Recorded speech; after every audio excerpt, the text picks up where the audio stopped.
Hoje a gente começa a falar sobre a parte de poluição do ar.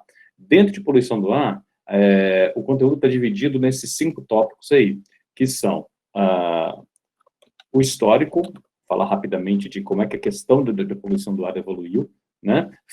Depois a gente fala sobre os principais desafios e unidades de medição, né?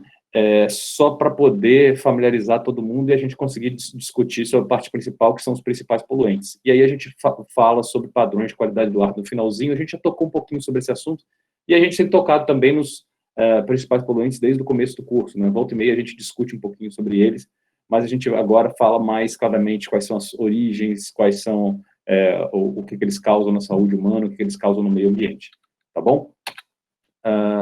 Bom, começando, então, a nossa parte do nosso histórico, a gente tem, na verdade, uma evolução muito parecida com todos aqueles outros problemas ambientais que a gente discutiu quando a gente estava introduzindo impacto ambiental, né? A gente tem um período pré-revolução industrial, onde a gente tinha um nível de impacto bastante baixo, e a coisa de lá para cá vem evoluindo. E hoje, poluição do ar é o 4º fator mais importante, fator de risco de morte para a sociedade, né? A gente poluição do ar só perde para pressão alta, obesidade, cigarro e dieta inadequada. Quer dizer, é um negócio bem complexo, né? Você está exposto à poluição do ar, o fato de você estar exposto à poluição do ar é tão perigoso quanto, por exemplo, você fumar ou você ter uma dieta inadequada. É aquilo que eu já tinha conversado com vocês anteriormente. Não é que as concentrações de poluentes elas são tão elevadas que o sujeito inala aquele poluente, morre por causa daquela concentração elevada demais, um envenenamento ou por causa da toxicidade. Não é bem essa a ideia. A ideia aqui é que a poluição do ar, ela vai causar um estresse no seu organismo, ela vai desencadear uma crise. Por exemplo, você pode ter uma doença crônica, um problema cardíaco, você pode ter um problema respiratório, tá? Ou um bebezinho, por exemplo, que não está ainda com o seu sistema respiratório completamente formado, ou então um idoso que já está, né, com o seu sistema, toda a sua saúde um pouco comprometida. E aí aquela variação da quantidade da qualidade do ar, né, aquela piora da qualidade do ar, vai induzir uma crise, e essa crise pode levar ao óbito. Então, por isso que a gente fala de fator de risco, ou a gente chama também de morte prematura, né? Então, o sujeito ia morrer? Claro, todo mundo vai morrer, mas, na verdade, não precisava ser naquele momento. Por causa daquela variação da qualidade do ar, levou ao óbito, tá? O óbito aconteceu. Isso é uma mudança que aconteceu ao longo dos anos. Quando a gente começa a falar de poluição do ar, a gente volta lá para a Revolução Industrial, quando começa aquela história de usar carvão para gerar vapor e as máquinas lá do Watson, tá? Só que, de lá para cá, as coisas evoluíram bastante, né? Então, lá em 1853, lá no começo, a gente já tinha uma certa preocupação, né, com a poluição do ar, até mesmo porque o carvão era usado para o aquecimento das casas, tá? Mas de lá para cá, as coisas foram evoluindo, porque aí o problema começou a se tornar mais grave. E aí começam a acontecer, olha aqui, ó, em 1911, o primeiro grande desastre ambiental, depois outro em Londres, tem outros na Bélgica, tem alguns nos Estados Unidos. Na verdade, aí é diferente. É aquela questão de as concentrações na atmosfera ficam tão altas, você tem um episódio chamado isso em poluição do ar, um episódio de estagnação atmosférica. O que é isso? Momentos onde os ventos são tão lentos que eles não são capazes de levar os poluentes embora. Então, o que vai acontecer nesses momentos? Os poluentes são emitidos e eles vão aumentando a concentração. E aí as pessoas acabam fazendo o quê? Elas ficam expostas a concentrações muito elevadas, né? E aí, sim, você pode ter um problema como esse aqui de Londres, né, de 4 mil mortos. Na verdade, estima-se mais de 10 mil, tá? Que acontece por causa dessas concentrações muito elevadas. Não é o que acontece hoje em dia. Hoje em dia, a gente tinha esses casos reportados aí em 1952, 1984, eles são episódios que a gente chama de agudos, né? Então, episódio agudo é o quê? É um pico de concentração muito elevada, né? Então, é um evento de altíssima concentração. O problema nosso hoje, a gente já passou por essa fase. né? A gente já consegue entender a dinâmica da atmosfera e a gente já consegue ter um controle das nossas emissões para evitar episódios terríveis como esse. Mas o problema é outro agora. Na verdade, agora a gente tem uma exposição crônica. Então, é a população continuamente exposta àqueles níveis. Então, quando a gente fala em quarta causa de morte, o que vai estar acontecendo é o quê? Eu já tenho uma concentração muito elevada. Não é que a concentração vai subir um nível extremamente tóxico. Não. Essas mortes, elas acontecem simplesmente com aquelas variações mesmo. A gente chama de variação interpartílica, que na verdade é uma variação dentro do segundo e terceiro quartil, tá? Lembrando lá de estatística que vocês já estudaram. A ideia aqui é o quê? É uma variação típica da concentração de poluentes dentro da cidade, induz essa quantidade de mortes. É aquela história do estresse, o indivíduo está sob estresse, e aí eu vou introduzir um problema adicional para esse indivíduo, um estresse adicional. E isso vai gerar o quê? Vai gerar uma crise, né, que pode levar efetivamente ao óbito. Então, é uma evolução dos problemas. Eu saí de um problema de exposição, episódios agudos, e agora eu tenho um problema crônico, como, por exemplo, são mudanças climáticas, ou até mesmo a destruição da camada de ozônio. Bom, se a gente voltar um pouquinho e começar a falar lá do que a gente tinha lá atrás, né, na Revolução Industrial, a Revolução Industrial, né, o Watt começa com máquina a vapor lá em 1784, né, mas logo em seguida, né, e aí essa imagem aqui, ela é bem legal, ela é bem ilustrativa, um quadro da época, eu tirei do livro do Stern, de Poluição do Ar, que a discussão aqui é o seguinte: se você olhar, você nota quase como se a poluição do ar aqui, hoje em dia, a gente olha para isso e pensa em degradação ambiental. E antigamente era o sinal do progresso. Então, se você olhar, parece ter uns raiozinhos, uma luz saindo de trás, assim como se fosse, né, o progresso pujante, né, o crescimento da economia. E hoje, essas fumaças saindo da chaminé, essa fumaça preta, ela já é uma coisa extremamente negativa. Mas não era visto assim na época, né? Até que lá por volta de meados do século XIX, começam a aparecer as primeiras leis, né, as primeiras regulamentações sobre saúde, tá? Porque o que acontece? Você começa a usar carvão não apenas nas fábricas, mas você já usava carvão para aquecimento nas casas.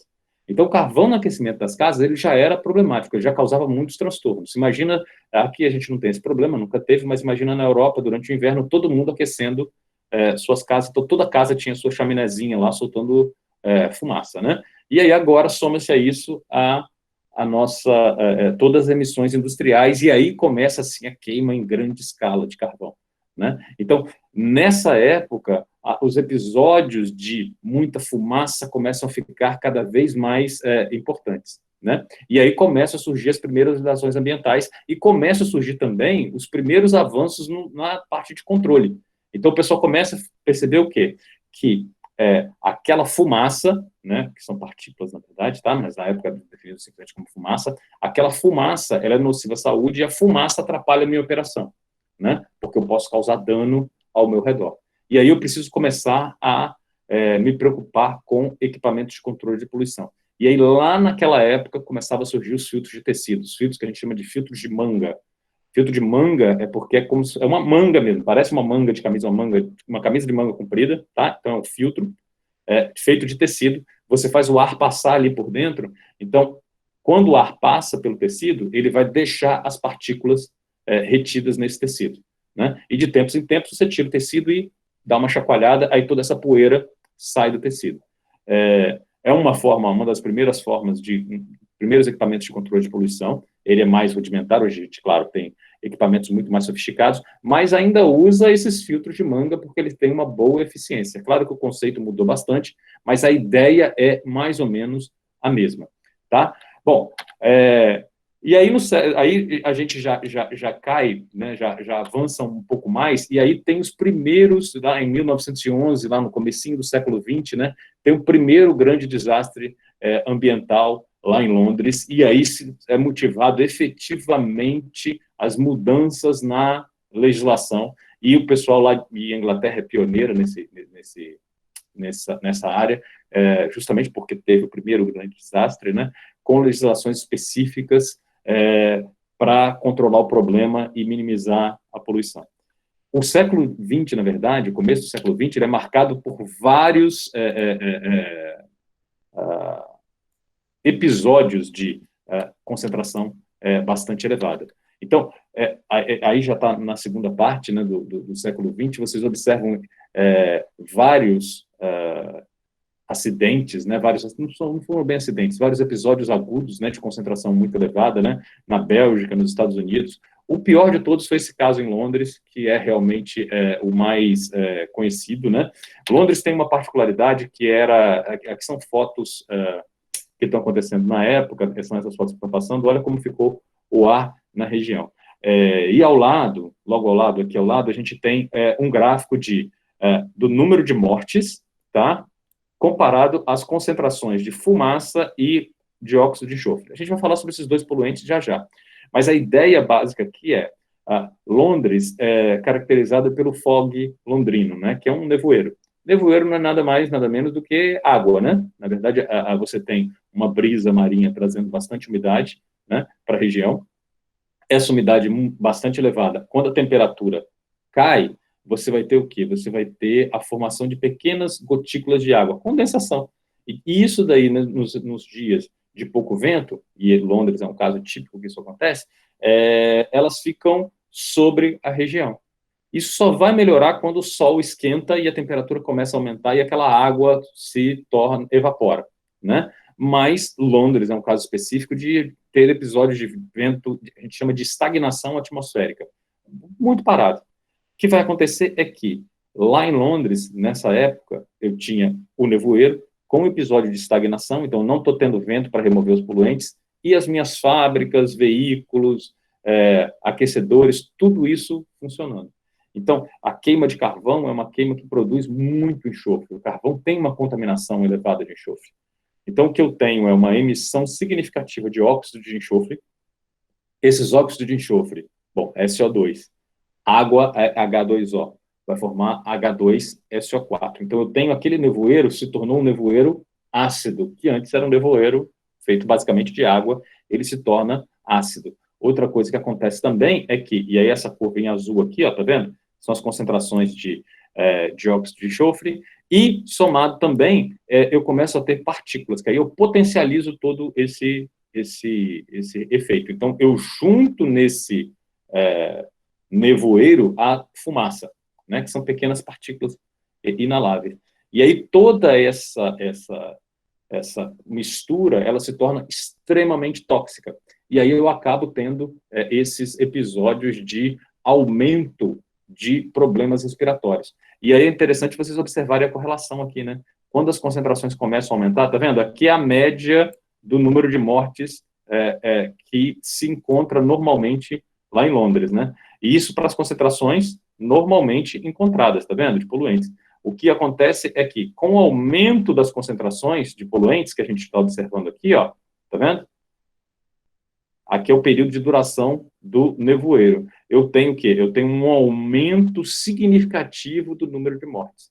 E aí, mesmo depois dos dias onde o nevoeiro vai embora, eu ainda continuo tendo um número significativo do número de mortes, que são aquelas crises, ou aqueles problemas que foram desencadeados pelas concentrações elevadas. Esse evento, ele foi um dos grandes divisores de água nessa parte de controle de poluição do ar, que mostrou o link direto de poluição do ar com a saúde. De lá para cá, as coisas evoluíram bastante, né? Que é mais um gráfico mostrando a mesma coisa, mas de lá para cá as coisas evoluíram bastante. Esse exemplo eu também tirei de um livro para mostrar a cidade de Pittsburgh, que foi uma das cidades que se empenhou em substituir completamente o carvão mineral por gás natural para fazer os seus processos de aquecimento. E aí você nota a melhoria na qualidade do ar, né? Olha aqueles prédios ali atrás, que não dá nem para ver que eles existiam, né, no dia lá com a queima de carvão. É claro que aqui tem a ver também, não é só a taxa de emissão, tem a ver também com o episódio de estagnação atmosférica, aonde os poluentes ficam todos presos ali naquela região, né? Mas essas mudanças, elas começam a tomar mais força no final do século XX. E aí começa, sim, a discussão. E, de fato, a discussão de meio ambiente ela começa a se tornar mais importante no final do século XX, né? Toda essa discussão com as conferências a Conferência das Nações Unidas sobre meio ambiente, a primeira vez que as Nações Unidas promovem esse tipo de encontro, lá em 1972, aí surge aquele conceito de desenvolvimento sustentável que a gente começou a falar, que a gente falou, né? E muita preocupação justamente por causa daquele acidente lá de Londres e outros, muita preocupação com os processos de remoção de enxofre do combustível, processo de redução das emissões de enxofre, certo? E aí começa a se entender mais sobre essa parte de poluição do ar e a dinâmica da atmosfera, e aí poluição do ar se torna muito mais um tema técnico e científico do que era antes. Essa preocupação com a qualidade da água, ela acontece muito antes da preocupação com a qualidade do ar. A água é mais... dá para notar mais claramente o problema. Afinal de contas, se você tem um rio que alimenta a sua cidade e você joga esgoto ou qualquer efluente antes do ponto de coleta, sua população vai ser prejudicada por isso. Ou mesmo se você joga no rio, mesmo sendo após o seu ponto de coleta, se você joga alguma coisa no rio, a cidade que está jusante vai sofrer também com qualidade da água. Então, isso é bem óbvio, isso foi descoberto muito rapidamente, muitos se preocuparam com estratégias para preservar a qualidade da água. E a mesma coisa vai para resíduo sólido. Se você notar aqui, é um tema que está começando a discussão muito mais recentemente, a gente está falando de meados do século XX, né? Então, o conhecimento científico começa a crescer bastante e toda preocupação ambiental começa aqui nessa época. E também vem os estudos científicos. O grande tempero que surge a partir da Eco 92 para toda essa situação é efetivamente a discussão das emissões de CO2, né? A gente já falou bastante sobre isso, então não vou detalhar muito aqui a discussão, mas o grande ponto aqui, ele surge por conta dessa discussão entre população nos países industrializados e população nos países não industrializados. E aí a gente tem que a metade não industrializada, a população não industrializada, que corresponde a 80% da população, emitia 50% dos gases de efeito estufa, mas consumia só 20% dos alimentos e consumia também só 30% da energia. Então, aqueles 20% que estão nos países mais ricos consumiam 80% dos alimentos, 70% da energia gerada.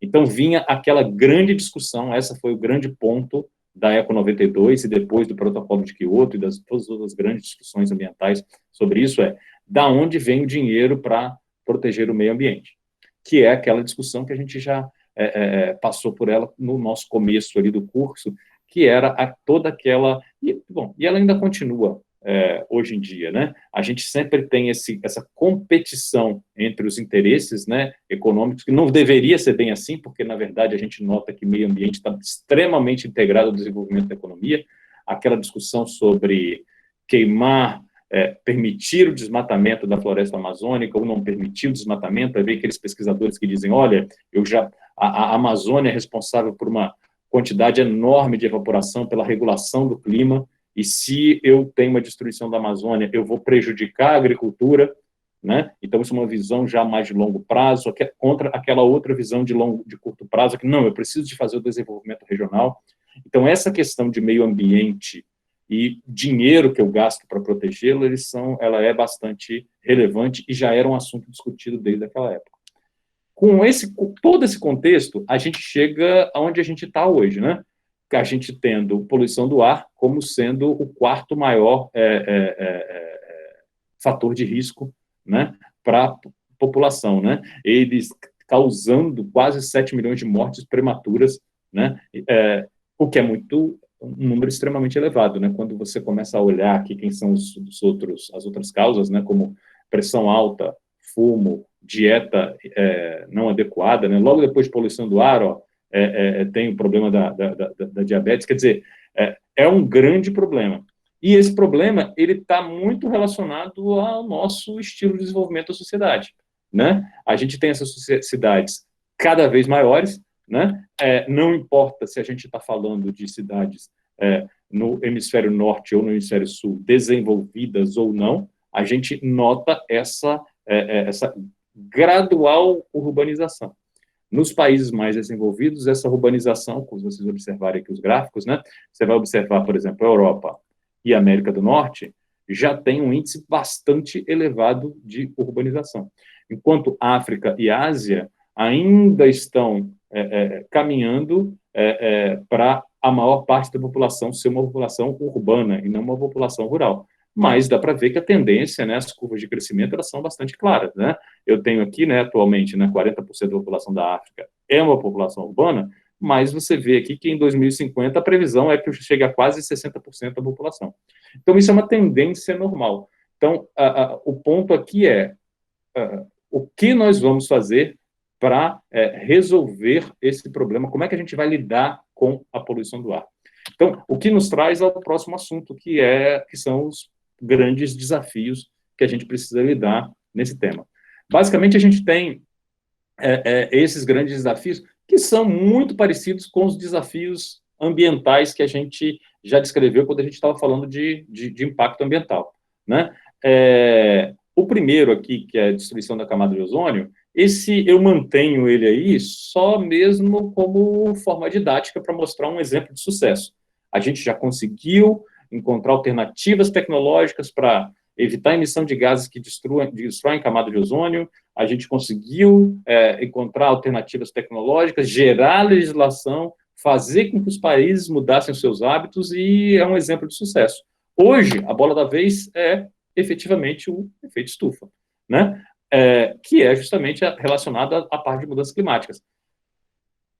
A gente precisa decidir, enquanto sociedade, qual é o caminho que nós vamos trilhar. Se vocês se lembrarem de quando a gente mostrou esse gráfico aqui que está na tela, a gente pode trilhar um caminho, né, com menores emissões de gases de efeito estufa, que são esses RCPs, né, Representative Concentration Pathways, né? Então seriam concentrações, um caminho de emissões que vai levar a um determinado desfecho lá na frente, do ponto de vista de aquecimento global, né? A gente está aqui na linha verdinha, né? O problema é que a gente está mais caminhando aqui para o vermelhinho, né? A gente gostaria, na verdade, de ficar aqui mais para frente um pouquinho, a gente começar a decair e ficar efetivamente no 4,5. Lembrando que aquele limite de 2 graus como sendo um limite considerado pelos cientistas como aquele limite a partir do qual os efeitos das mudanças climáticas eles começam a ser mais espalhados, mais fortes no mundo inteiro, mais significativos. Então, toda a briga tentando manter esse aquecimento abaixo de 2 graus. O grande problema é que, por exemplo, se a gente for aqui para um cenário 6 ou para o cenário 8,5, a gente está notando que nós vamos acabar levando um aquecimento acima de 2 graus. A gente deveria conseguir ficar aqui no cenário 4,5 e talvez a gente consiga, né? Porque lembra, olha a faixa de variação, né? Entre 1,7 e 3,2 o aquecimento. Agora, a gente poderia também tentar ir para um cenário mais baixo, ainda 2,6, mas ele eu acho que está bastante longe da nossa realidade, porque a gente ainda precisa encontrar o quê? Alternativas viáveis para efetivamente ter a mudança da nossa matriz energética. Outro grande desafio que a gente encontra é a questão de como a gente lida adequadamente com essa questão de desenvolvimento econômico e urbano versus impacto à saúde. Bom, esse é o gráfico que eu acabei de mostrar, não é isso? A gente está falando de poluição do ar crescente nas cidades e as cidades crescendo cada vez mais. Então, o que a gente encontra hoje é um número bastante significativo de locais com concentração acima, tá? Concentração de partículas, concentração de poluentes, com concentração acima dos níveis preconizados pela Organização Mundial de Saúde. Ó, isso daqui são partículas inaláveis, tá? MP2,5 são partículas inaláveis. A Organização Mundial de Saúde diz que a diretriz dela é manter abaixo de 10 microgramas, né? Se vocês observarem, olha bem o que está acontecendo aqui.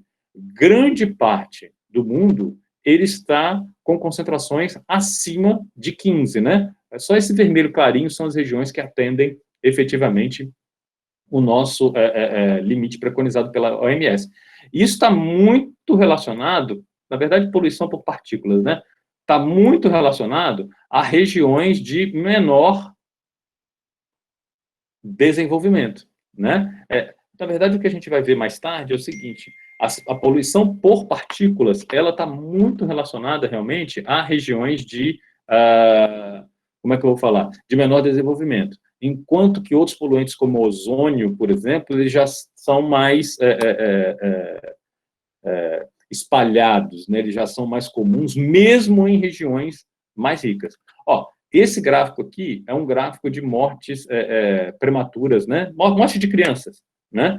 Estão notando que tem uma forte correlação entre esse cara aqui e esse cara aqui, né? E aí tem vários estudos nesse sentido de demonstrar o link entre partículas finas e a morte de crianças, de bebês, tá? Mostrando problema de saúde concreto. E aí, novamente, né, a gente nota uma correlação forte aqui, né, principalmente nos países com maiores concentrações de poluentes que a gente observa aqui.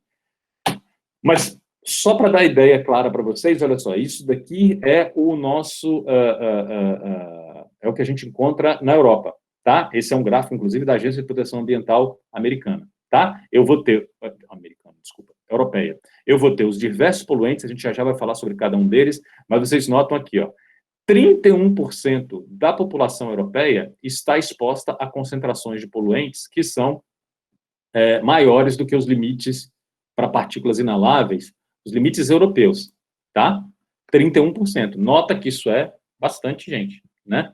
Mas uma coisa que é ainda mais digna de nota é que, se eu considerar as diretrizes da Organização Mundial de Saúde, esse número que era 31%, né? Que 31% que está exposta a níveis de concentração maiores do que os limites da Comunidade Europeia, eu passo para 96% da população exposta a concentrações acima dos limites preconizados pela Organização Mundial de Saúde, né? Esse é um ponto extremamente relevante. Nem sempre, né, o que é preconizado pela Organização Mundial de Saúde condiz com o limite de qualidade do ar estabelecido pelo país, ou, no caso, por uma região como a Comunidade Europeia. Na verdade, existe o distanciamento do que você quer, né, com o que é possível. Não adianta você falar que, não, o meu limite legal será 10 microgramas por metro cúbico de partículas inaláveis. Se 96% da população já vive em ambientes com essas concentrações muito maiores do que isso. Então, na verdade, você pode dizer que eu quero chegar lá em 10, mas hoje eu não consigo chegar nesse 10. Tá? Então, é o que acontece, por exemplo, nos limites europeus. Existe uma diferença entre os limites europeus e os limites da Organização Mundial de Saúde. A mesma coisa acontece nos Estados Unidos, tá?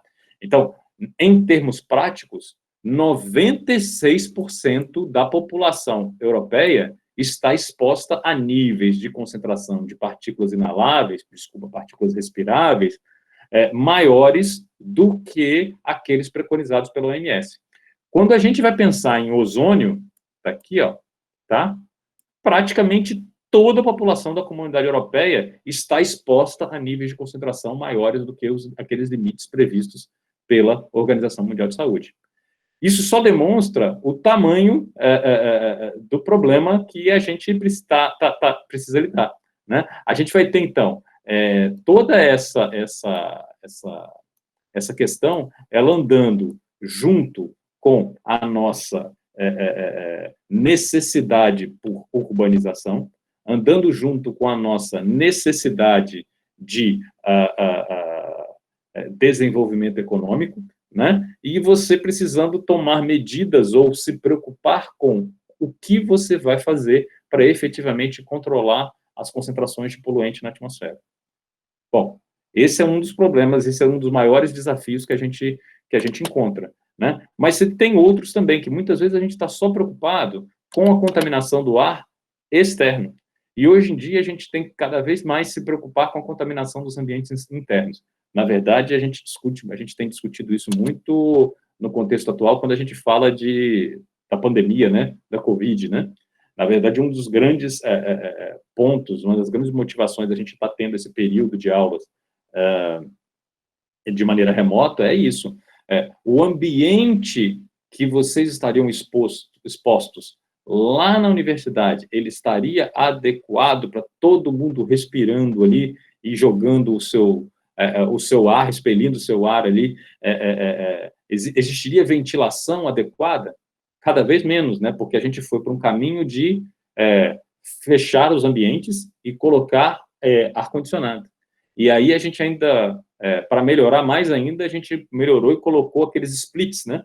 Que a gente não tem nem aquela renovação de ar externo. Então, se por um lado a gente tem um controle ambiental de temperatura e umidade mais adequado, a gente gera um outro problema, que é o problema relacionado efetivamente à qualidade do ar, né? Quando a gente está falando de uma doença, por exemplo, como é o caso da Covid, fica bem mais óbvio, né?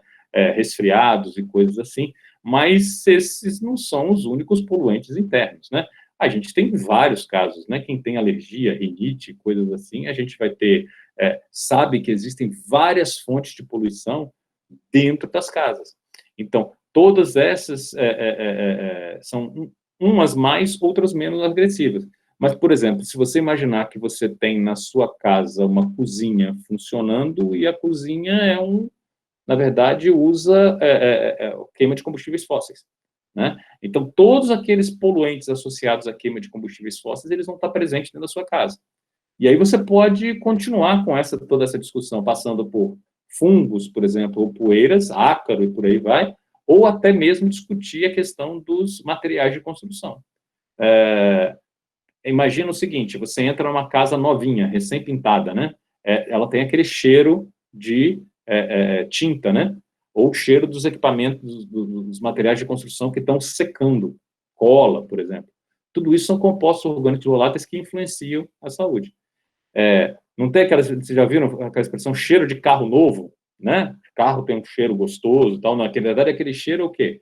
É justamente relacionado aos compostos orgânicos voláteis de todos aqueles materiais que estão ali, aqueles plásticos, colas, tintas, tudo aquilo ali vai liberar aqueles compostos orgânicos voláteis, e aquilo pode fazer mal para a saúde. Alguns países têm regulamentações específicas contra isso. Então, na verdade, eu preciso estar preocupado que a qualidade do ar no interior, nos interiores, né, ela vai ser a soma das fontes externas, porque eu vou ter uma infiltração de poluentes, mais as fontes internas. E hoje em dia, o que a gente tem feito muito com essa compartimentalização das nossas casas e esse fechamento por conta dos ar-condicionados é piorar muito a qualidade do ar interior, né? Então, na verdade, o que eu penso é que vai haver uma alteração do nosso próprio comportamento ao longo dos próximos anos. Eu vou precisar recorrer, sim, a ar-condicionado, sistema de condicionamento de ar, para melhorar o conforto térmico, sim, mas eu vou precisar cada vez me preocupar mais com o quê? Com a questão da qualidade do ar interior. Eu preciso me preocupar com a renovação. E aí, quando a gente olha para um gráfico como esse aqui, que o sujeito acorda, né? Bom, ele dorme, né? Acorda, ele vai para o transporte, depois do transporte ele chega do trabalho, no trabalho ele almoça também em um ambiente fechado, depois ele volta para o trabalho, volta para o transporte e aí volta para dormir. Quando você pensa num gráfico, numa evolução como essa, e no dia seguinte a mesma coisa volta a acontecer, né? O sujeito passou o tempo dele dormindo, volta para o transporte, vai para o trabalho, almoça num local fechado, volta para o trabalho, transporte novamente, dormir, e essa é a rotina da pessoa, você vê que ele passa 90% do tempo dele indoors, 90% dele dentro de um ambiente interno. E aí você começa a pensar que a concentração de poluentes no ambiente externo ela é importante? Sim, claro, ela é muito importante, até mesmo porque os poluentes externos infiltram para o ambiente interno. Mas tem que haver uma preocupação com a qualidade do ar em ambientes internos. Esse é um estudo publicado num artigo em 2013, onde eles colocaram um sensor de poluentes em um indivíduo e o indivíduo passa o dia dele, registrando essas concentrações. Bom, o que você nota é que ele vai ter, né, concentrações mais elevadas. Bom, quando ele está dormindo, né, o quarto dele aqui está relativamente em concentrações mais baixas. Mas a partir do momento que ele sai de casa, olha só, isso daqui são as concentrações no transporte público, tá? Bom, não precisa nem falar, né? O ônibus é move-se a combustão interna, né, um motor de combustão interna. Muitas vezes o ônibus, né, o motor, esses ônibus mais antigos, né, o motor do ônibus está dentro ali, né, do ambiente onde estão os passageiros, né. Então as concentrações realmente são bastante elevadas. Então você vai ter um aumento de concentrações naquele momento. Aí você vai para o trabalho, você fica novamente exposto a concentrações do ambiente interno. E aí observa que essas concentrações elas são bastante elevadas. E, muitas vezes, muito maiores que as concentrações do ambiente interno, porque, na verdade, você tem uma somatória das duas fontes. Esse tipo de problema, ele é ainda pior para o pessoal lá fora, dos outros países, né? Principalmente no inverno, onde existe a tendência, né, natural do pessoal buscar abrigo e tentar ficar dentro dos ambientes internos o maior prazo possível.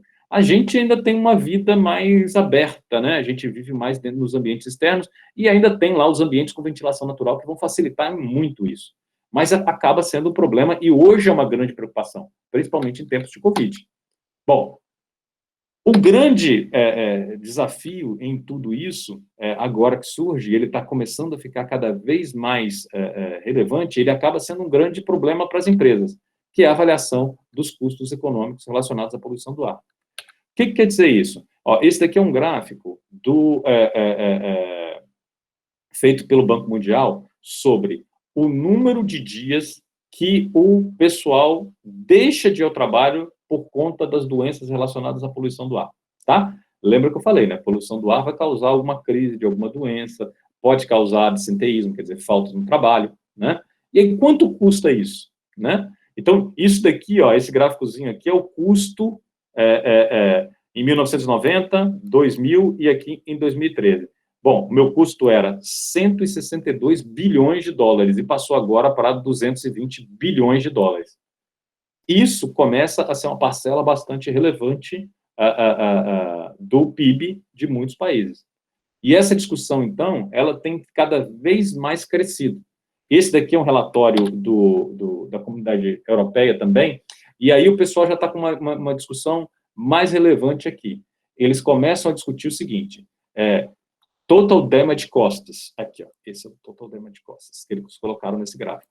Esse total damage costs, eles vão dizer o seguinte, qual é o custo total dos danos, tá? Então, eu vou me preocupar com o sujeito que morreu, eu vou me preocupar com o sujeito que precisou de atendimento hospitalar, eu vou me preocupar com o sujeito que não foi trabalhar, tá? E também vou me preocupar com danos ambientais, por exemplo, vegetação e por aí vai, tá? E aí, eu faço uma continha disso para toda a sociedade. E aí, o meu número chega a só aqui, para os principais poluentes, 40 bilhões de euros anuais. E aí, o que está sendo discutido agora tudo bem, a gente ainda não tem taxas específicas para emissão de poluentes, como alguns países têm, como a Suécia, por exemplo, que tem taxas de emissão para CO2. Mas será que não está na hora de ter? Será que é justo que a sociedade pague esse custo? Será que eu não tenho que colocar esse custo para o poluidor? Na verdade, esse é o princípio da legislação de muitos países, a cultura do poluidor pagador. Tá? Então, a discussão de taxas ambientais, taxas pela emissão, elas começam a ficar cada vez mais relevantes. Né? E aí tem um custo, principalmente quando aparece aqui um custo per capita de 115 euros por indivíduo. Né? E aí eles têm, a ideia aqui é que eles conseguem, por poluente, estimar qual é esse custo. E aí tentar uma taxa de quantificar quanto é esse custo para a sociedade. Essa é uma discussão recente, ela já tem, ela tem ganhado mais força, tá? Desde 2010, muitos estudos começam a surgir sobre isso. seja na Europa ou seja nos Estados Unidos. Esse aqui é um outro, esse aqui já é mostrando do outro lado do Oceano Atlântico, nos Estados Unidos, né? 4,33 bilhões de dólares gasto com nascimentos prematuros por conta de poluição do ar. Então, percebem? Agora, tenta-se colocar um custo nessa externalidade. Isso, nota, isso é um movimento que está acontecendo naturalmente na sociedade, até mesmo como competitividade. A partir das empresas, a partir do momento que a minha empresa, por exemplo, começa a cuidar melhor do meio ambiente, começa a ser interessante para mim dizer que a sua empresa não cuida direito. Tá? Então, isso é um fator importante, principalmente no debate comercial entre países desenvolvidos e países não desenvolvidos. Tá? Por exemplo, na Europa, o pessoal já começa a bater muito nessa tecla. A minha empresa aqui, ela tem que fabricar de acordo com essas regras ambientais, com essas regras trabalhistas aqui da Europa, que são muito restritivas. Aquela outra empresa lá na China, tá? Ela não tem essas regras trabalhistas tão fortes assim, ou essas regras ambientais tão exigentes assim. Então, é justo que o meu produto seja comparado em igualdade com aquele? Então, percebe que acaba sendo também um argumento comercial e meio ambiente entrando novamente nessa balança. Bom, essa discussão, ela surge de maneira bastante intensa e ela está ganhando força, principalmente com esses argumentos de mudanças climáticas. Bom, acabamos de falar sobre esses principais desafios. Falando um pouquinho sobre as unidades de medição, para a gente poder introduzir, de fato, os principais poluentes e os padrões de qualidade, essa ideia aqui é só mesmo falar uma definição para vocês, que isso aqui eu acho que é bem simples para vocês que estão fazendo engenharia, né? Eu mostrei para vocês esses percentuais lá atrás, quando a gente começou o curso, quando a gente está falando de mudanças climáticas, de como é a composição da atmosfera. Eu vou ter, então, a maior parte nitrogênio, né? E, vamos dizer assim, nitrogênio e oxigênio, né? Aqui eu cheguei em mais ou menos 99% da composição da atmosfera. E aí eu tenho todos aqueles outros ali, ó, argônio, CO2, neônio, hélio, metano e por aí vai. Quando eu estou falando da composição e eu falo de compostos como nitrogênio e oxigênio, faz sentido eu falar em contribuição percentual, né? Eu tenho 20% de composição. Mas é complicado eu falar de hidrogênio e eu vou falar que eu tenho 0,000005% de hidrogênio na atmosfera. E a maioria dos poluentes, tá? A concentração está nessa faixa, tá? Então, eu não uso concentração percentual, tá? De maneira geral. Normalmente, eu vou usar concentração em partes por milhão, tá? Então, por exemplo, aí eu falo que eu tenho uma concentração de 0,5 ppm, ou partes por milhão, de hidrogênio na atmosfera. Quando eu falo em ppm, ou partes por milhão, eu estou falando em concentração em volume. O que quer dizer isso? Quer dizer, volume do gás, nesse caso, por exemplo, o hidrogênio, dividido pelo volume total de ar. Então, eu tenho 0,5 partes por milhão de hidrogênio dentro de toda aquela mistura de ar. Esse tipo de unidade, ele faz sentido quando eu estou falando de gases, que ocupam um determinado volume na atmosfera, né? Se a temperatura muda, esses gases vão se expandir, né? Ou pressão e tal. Então, quando eu falo em volume, faz sentido. Agora, se eu estiver falando de partículas, não faz muito sentido, porque a partícula é uma coisa muito pequenininha com a massa muito elevada. Então, normalmente, eu vou me referir a poluentes como partículas utilizando a unidade de massa por volume total da mistura. E aí eu posso fazer essa conta aqui, né? Na verdade, é aquela história, né? Eu vou ter alguns gases que são mais pesados do que os outros, né? Por causa da massa molecular, né? Isso de uns é maior do que os outros, mas eu posso fazer aquela conta com PV, NRT, não é? Não é nada muito complexo, né? Se a gente pegar, então, aqui, essa concentração, né, desses gases, né, eu posso, então, dividir em dois grupos, duas formas de medição de concentração. O volume do contaminante dividido pelo volume da mistura e massa do contaminante dividido pelo volume da mistura. Essas são as duas formas mais usuais de você falar de poluição do ar. Mas, de fato, o que mais se usa para a poluição do ar é essa segunda aqui. Por quê? Porque a primeira, que é volume por volume, ela vai ser usada mais para gases. Ela não vai funcionar para partículas, né? Porque partícula não faz sentido eu falar de volume de partículas. Olha, volume de partícula tem um diâmetro muito pequenininho. O que faz sentido aqui é falar em massa. Então, normalmente, eu falo em massa por volume total de ar. Tá? Aí isso vai valer, esse tipo de unidade vai poder ser usada para concentração de poluentes, vai poder ser usada, desculpa, para concentração de poluentes gasosos, para concentração de partículas, para todos os poluentes. Então, de fato, eu tenho uma continha aqui que permite vocês fazerem essa conversão, mas pode parecer complexa, mas não é nada complexa, não. É só aquela continha de PV igual a nRT, né? Então, você vai ter, numa determinada pressão, né, numa temperatura, né, um determinado número de moles de um gás vai ocupar um volume, né? Então, um determinado volume, né, na pressão atmosférica, por exemplo, ele vai ser equivalente a uma determinada massa. A minha variável aqui, que vai variar de gás para gás, é essa aqui, que é a massa molecular daquela substância que eu estiver trabalhando. Né? Eu coloquei no material didático, está um exemplozinho, né? Por exemplo, aqui, ó, determinar a concentração em micrograma por metro cúbico de ozônio numa amostra de ar na temperatura ambiente, sabendo que a concentração de ozônio na amostra é de 120 ppb. Bom, 120 ppb vai ser o quê? 0,1 ppm. Bom, aí é só colocar aqui, né? 0,12 ppm vezes a pressão atmosfera, a massa molecular de ozônio são 3 átomos de oxigênio, não é isso? Vezes a temperatura em Kelvin, então é só fazer a conta. Nada muito complexo. Mas é importante vocês entenderem efetivamente, né? Eu posso medir a concentração em ppm ou em ppb, uma por unidade de volume, outra por unidade de massa. Mas definitivamente a gente usa mais por unidade de massa. E aí, falando agora, efetivamente, sobre os nossos principais poluentes. Nós vamos ter uma infinidade de poluentes relacionados aos diferentes processos de emissão, né?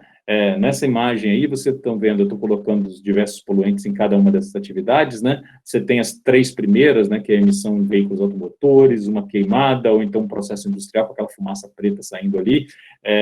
Então, processo de queima de combustível, por exemplo, né? Processo de combustão de maneira geral, mas você também tem processos de manuseio, né, de solo, por exemplo, construção civil, ou manuseio de finos, como, por exemplo, fabricação de pelotas, minério de ferro, mineração, e aí você vai ter emissão de material particulado, ou você tem ainda processos que emitem compostos orgânicos voláteis. Aqui eu dei um exemplo do processo de pintura, né, que você vai ter todos aqueles compostos orgânicos sendo emitidos, né, quando você está pintando, você sente aquele cheiro. Normalmente, cheiro está relacionado a um composto orgânico que está se volatilizando. E aí você vai ter a emissão dele. A gente pode pensar no processo de pintura, mas a gente pode pensar também tanques de armazenamento de combustível, processos petroquímicos. Sempre que eu tiver evaporação de algum produto químico, e isso acontece de maneira natural, eu vou ter essa emissão. Essa parte de volatilização ela é bastante importante, né? Porque ela, muitas vezes, ela passa despercebida nas nossas estimativas de emissão, nas nossas estimativas de poluição, mas ela é extremamente relevante. Nota, se eu tenho um determinado reservatório de combustível, por exemplo, tá? Se eu esse reservatório de combustível, ele vai esvaziando com o tempo, tá? O que fica nesse pedaço que está vazio aqui do reservatório de combustível quando o nível abaixa? Olha, é o combustível volatilizado. São vapores, por exemplo, de gasolina, tá? Quando eu encher novamente esse reservatório, o que acontece? O nível vai aumentar e esses vapores, eles vão para onde? Tá? Então, eles podem ser emitidos. Todo aquele volume do reservatório. Percebe? Esse volume adicional, ele é todo emitido. Então, eu preciso tratar esses compostos para que eles não sejam, de fato, emitidos para a atmosfera. Toda essa dinâmica para os diversos processos industriais, então, eu vou precisar analisar para ver qual é o tipo de poluente que está sendo emitido. E vou precisar estimar a taxa de emissão desse poluente e verificar. Eu preciso ter um equipamento de controle para enquadrar aquela taxa de emissão nos limites previstos pela legislação, certo? Então, a gente passa por essa estimativa, primeiro, de taxa de emissão dos poluentes, mas tem uma etapa anterior, que é identificar quais são os poluentes, tá? Voltando aqui para o nosso desenho, né? Nos processos de combustão, fica muito claro que eu tenho um papel muito importante do combustível e do comburente. Nos processos de manuseio de finos, eu normalmente vou ter partículas. Dependendo das partículas que eu vou estar manuseando, né, seja de solo, seja de minério, seja de alimento, eu vou ter um problema maior ou menor relacionado à toxicidade dessas partículas, né? Não pode esquecer que um pouquinho de uma determinada substância pode não ser nocivo, mas uma grande quantidade pode ser já mais nocivo. Então, eu vou precisar me preocupar com isso, né? Isso é muito importante, por exemplo, em fábricas de produtos alimentícios, quando eu estou lidando com finos, né? Farelos, por exemplo, né? Apesar de não estar lidando efetivamente com produto tóxico, né? Eu estou lidando com alimento que, teoricamente, não causaria nenhum dano à sua saúde, mas aqueles finos não eram supostos ser inalados pelos trabalhadores. E aí eu preciso ter todo o cuidado de controlar a minha taxa de emissão e de proteger os trabalhadores que estão expostos àquelas concentrações. Bom, quando eu falo daquela quinta atividade ali, que é a emissão de produtos voláteis, né, aquelas fontes relacionadas, aí fica bem mais claro, né, os danos que podem estar acontecendo. Bom, de maneira geral, grande parte da nossa taxa de emissão, ela vem da nossa matriz energética, né? A gente já mostrou esse gráfico aqui várias vezes ao longo do nosso curso. 80% da nossa taxa de emissão, né, da nossa geração de energia, ela está relacionada a combustíveis fósseis. Mas aí eu não estou falando só de combustíveis fósseis. Eu posso falar, por exemplo, de queima de biomassa tradicional, eu também estou falando de processo de combustão, tá? Ou mesmo, né, aqui, quando eu falo de biocombustíveis. Então, eu tenho a nossa matriz energética, ela está muito associada ao processo de combustão. E aí, de maneira geral, o que vai acontecer eu já tinha mostrado essa imagem para vocês, esse é o processo de combustão que a gente está acostumado lá quando vem, lá, estuda até para o vestibular, né?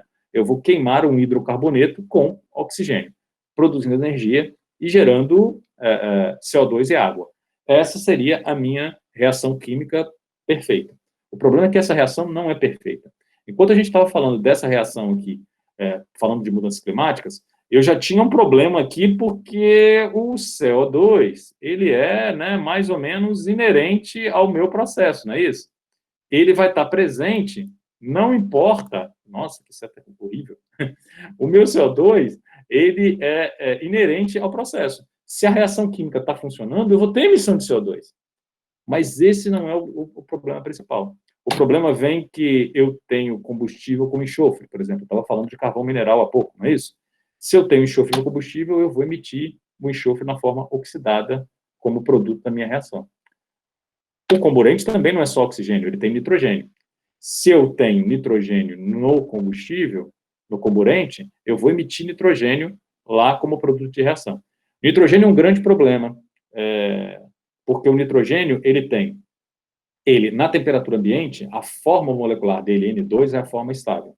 A altas temperaturas, a forma estável dele é o óxido de nitrogênio, tá? Então, o que acontece? No processo de queima, e os processos de queima estão ficando cada vez mais eficientes, as temperaturas mais altas, quanto mais alta a temperatura, então, eu vou tender para a minha temperatura, minha concentração de equilíbrio de quê? O meu N2, ele vai ser convertido, ele vai ser oxidado para NO2, ou NO, tá? Então, essa reação, ela vai acontecer naturalmente. A alta temperatura, as taxas de reação são muito elevadas, então essa reação acontece muito rapidamente, mesmo o ar passando rapidamente pela câmara de combustão. Só que aí, esses poluentes, eles são emitidos por um cano de descarga, por uma chaminé, e eles chegam na atmosfera. Quando eles chegam na atmosfera, eu volto para a minha temperatura ambiente. Aquele composto que era estável a alta temperatura, o NO2 lá, o NO e NO2, o que vai acontecer? Ele gradualmente vai tender a voltar à forma normal. Então, para começo de conversa, eu já arrumei um composto não estável, que está doido para reagir com alguém, né? E mais do que isso, a taxa de reação ela é proporcional à temperatura. Se a alta temperatura ele reagiu rapidamente, a baixa temperatura ele vai reagir bem lentamente. Então ele vai voltar a ser nitrogênio depois de muito, muito tempo na atmosfera, tá? Isso é um grande problema, porque ele vai participar de várias reações na atmosfera, a principal delas é gerando o ozônio aqui na nossa atmosfera. Então, uma característica muito importante desses processos é que eles não são ideais. Se a gente tem contaminação no combustível, por exemplo, se eu tiver cloro, eu vou ter dioxinas lá na saída. E mais do que isso, tá? Eu vou ter uma reação química que não é perfeita. Eu não vou ter só CO2, eu vou ter também o CO, que é uma queima não completa. Nos processos de combustão usuais, elas são tão imperfeitas, principalmente quando eu estiver queimando sólidos, como carvão, por exemplo, ou alguns líquidos, que eu não chego nem só ao CO, não. Eu vou ter o próprio hidrocarboneto que está no produto, muitas vezes ele vai ser emitido. De maneira geral, ele é emitido como compostos orgânicos voláteis e fuligem, que é o meu material particulado. Então, percebem? Todos esses poluentes que estão aqui, todos esses poluentes que estão aqui, né, na lista dos produtos, eles estão muito relacionados ao desvio das condições ideais do processo de combustão. Então, a busca contínua no processo industrial é tentar encontrar essas condições ideais. Só que elas são, às vezes, difíceis de conseguir. A queima de gás natural é uma das buscas, né? Eu estou tentando queimar o quê? Um combustível gasoso com um comburente também gasoso. Eu consigo melhor eficiência. Quando eu queimo um combustível sólido, é mais difícil eu conseguir essa eficiência. Tá? Então, de maneira geral, todos esses caras aqui, né, esses produtos dessa reação, eles vão ser emitidos para a atmosfera. Alguns são estáveis, outros são instáveis. E isso vai efetivamente gerar a nossa primeira classificação de poluentes, que são os poluentes primários e os poluentes secundários. O que é poluente primário? Primário é aquilo que é emitido. Por exemplo, aqueles produtos de reação que eu falei lá, quando a gente está falando dessa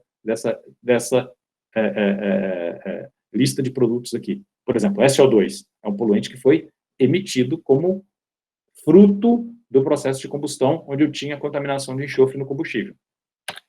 Então, esses poluentes primários, eles são lançados diretamente na atmosfera. Mas aí vem um problema, que às vezes eu posso lançar um poluente primário, como o SO2, ou NO e NO2, e esse cara, na atmosfera, ele vai reagir e gerar um novo poluente. Eu dei o exemplo do óxido de nitrogênio. Ele vai reagir na atmosfera e vai formar o ozônio. Então, quando eu estudo poluição do ar, eu preciso estar preocupado com isso. Eu tenho poluentes primários, que são aqueles que são diretamente emitidos, e poluentes secundários, que ele não é emitido pelo processo. Ele surge na atmosfera como consequência das reações químicas que ali acontecem. Na próxima aula, a gente vai efetivamente olhar cada um desses poluentes, identificar qual é a origem, qual é o efeito que eles causam e tentar entender como esses poluentes secundários são gerados.